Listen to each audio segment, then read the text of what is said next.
Resorts World is empty. Not quiet, not slow, but empty in a way a $4.3 billion Las Vegas megaproject was never supposed to be.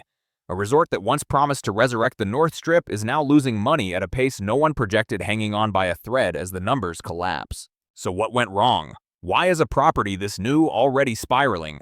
Why is one of the most expensive resorts in Vegas history suddenly facing falling revenue, federal investigations, civil lawsuits, and the worst tourism slump since the pandemic? And why does every problem seem to expose a deeper one hiding underneath? Because this isn't just about empty rooms. This is about a business model built for high rollers in a city where high rollers stopped showing up, and about a string of mistakes that opened the doors to the wrong guests at the worst possible time. If you want to understand how Resorts World went from the future of the Strip to a resort fighting for survival, stay with me. The truth is darker than anyone expected. Resorts World launched in June 2021 with the weight of a $4.3 billion dream on its shoulders. For years, Vegas insiders called it the project that would finally pull the North Strip back to life. And on paper, it looked invincible. 3 hotels under one massive roof, the standard Hilton Tower, the higher-end Conrad, and the elite Crockfords with its private entrances, villas, and the kind of exclusivity Vegas used to brag about. A 117,000-square-foot casino floor designed to feel like the future. Over 40 restaurants and bars from Genting Palace to the Doghouse Sports Bar. A 5,000-seat theater. A day club, a nightclub, and tech innovations casinos had only dreamed of cashless wagering, facial recognition keys, in-room smart tablets controlling entire environments. And here's the twist the hotel itself delivered. The rooms were among the nicest on the Strip. The pools felt like an escape. The food scene was stacked. For guests, there was almost nothing to complain about. But Las Vegas doesn't care how nice your rooms are when the money turns against you. Because behind the polished lobby, the financial engines were starting to sputter and the headlines were already turning red. No amount of amenities can outrun math. When a casino starts bleeding money, every other problem grows teeth.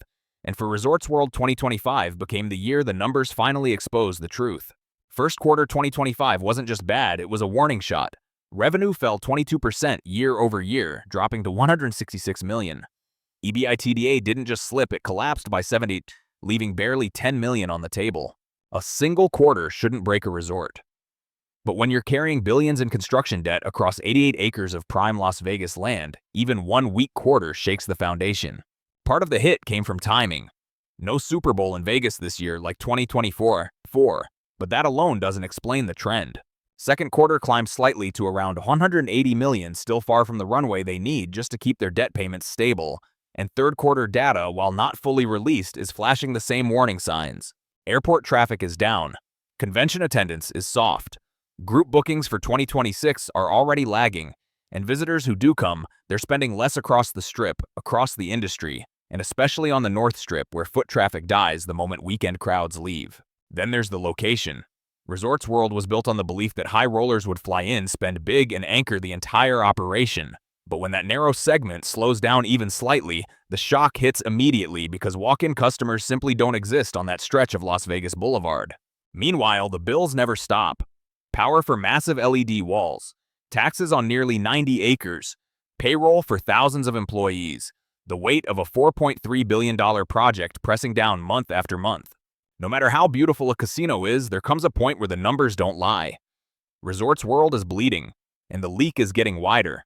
Financial struggles can be fixed, but a regulatory crisis, that's the kind of wound that keeps bleeding long after the headlines fade. In March 2025, Resorts World was hit with a blow few casinos ever face, a $10.5 million fine from the Nevada Gaming Commission, the second largest in state history. The settlement came after a 2-year investigation into widespread failures in anti-money laundering compliance. And while Resorts World and its parent company Genting Berhad neither admitted nor denied the allegations, the details in the complaint painted a much darker picture. According to investigators, Resorts World didn't just overlook suspicious players, it welcomed them. Illegal bookmakers, convicted felons, individuals with no verifiable legitimate income, all were allowed to gamble millions with barely a question asked. The most infamous example was Matthew Burr, a California bookie who lost nearly $8 million over just 20 months. His wife, working as a contracted marketing host for the property, had access to the same account that later became tied to bets placed by Ippei Mitsuhara while he was stealing money from baseball star Shohei Ohtani. And all regulators laid out 12 counts describing how individuals with suspected or proven ties to illegal gambling and organized crime were allowed to operate freely on the casino floor. Investigators called it a culture problem, a system that preferred big spenders over regulatory safety. And when the state publishes language like that, it's not just a fine, it's a stain. Resorts World agreed to fix everything: mandatory retraining for every employee, a new chief compliance officer, quarterly third-party audits, direct reporting to regulators. On paper, they've done it, but federal agencies are still digging, and if they find more, this story could get even more expensive. And just when they thought the storm might calm, another wave hit. Just as Resorts World was trying to stabilize from the regulatory fallout, another hit landed, this time in federal court. On November 4th, a 3-judge Ninth Circuit panel reversed a lower court's dismissal and revived high roller R.J. Cipriani's lawsuit. Cipriani claims Resorts World knowingly courted criminals, ignored his warnings, and even allowed another guest to threaten him after he contacted regulators. Now the case is back in district court, heading into a discovery phase that will drag deep into next year, meaning more legal bills, more headlines, and more uncertainty. Meanwhile, inside the building, the pressure is visible. In late March, right before the historic fine was announced, Resorts World laid off around 50 full-time employees. In a workforce of thousands, the number is small, but the timing was impossible to ignore. It signaled one thing: the walls were tightening. Leadership has been in constant rotation since 2024. Multiple presidents have come and gone. A new CFO, a new COO, new board members. Vice presidents shuffled like cards in a shoe on the casino floor. It's the kind of turnover that tells you an operator is fighting to regain political trust, regulatory credibility, and internal control, all at the same time. But the clearest sign of trouble isn't in a courtroom or a board meeting. It's on the casino floor.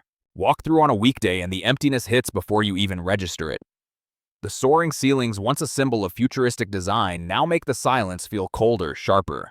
Slot banks sit half full. Table minimums drop early, hoping to lure players who never arrive. High-limit rooms often sit still, the dealers waiting more than dealing. Guest reviews repeat the same haunting phrase: stunning hotel, dead casino. Beautiful but no energy. Feels like a ghost town.